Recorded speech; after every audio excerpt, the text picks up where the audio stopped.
హైదరాబాద్లో దారుణం జరిగింది. బీకేగూడలో యువతికి మత్తుమందు ఇచ్చి అత్యాచారం చేసేందుకు ప్రయత్నించాడు హాస్టల్ యజమాని. స్పృహ రావడంతో తప్పించుకున్న యువతి పోలీస్ స్టేషన్లో ఫిర్యాదు చేసింది. రంగంలో దిగిన పోలీసులు హాస్టల్ యజమాని అరవింద్ని అరెస్టు చేశారు.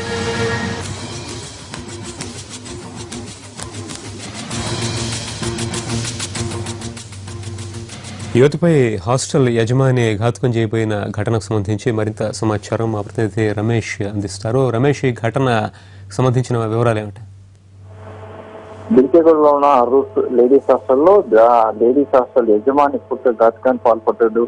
అయితే హాస్టల్లో తనకు సంబంధించిన వస్తువులు కొన్ని దొంగతనానికి గురయ్యాయి. దీనికి సంబంధించి తను పోలీసులకు ఫిర్యాదు చేయదలుచుకున్నానని చెప్పి హాస్టల్లో ఉంటున్న యువతి ఇంటి హాస్టల్ యజమానికి చెప్పడం జరిగింది. దీంతో హాస్టల్లో కనుక ఫిర్యాదు చేస్తే హాస్టల్లో కనుక విషయం తెలిసిపోతే హాస్టల్ సమస్య పరుగు పోతుంది, అంతకన్నా మిగతా విద్యార్థులు వెళ్ళిపోతారు.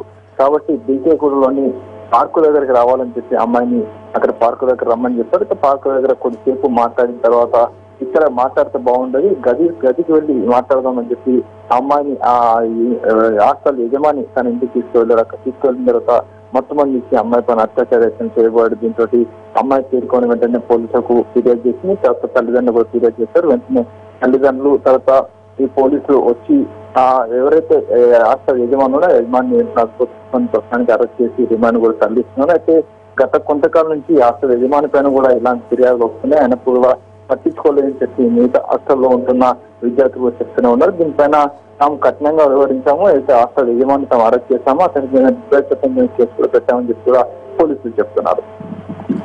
Right, thank you Ramesh.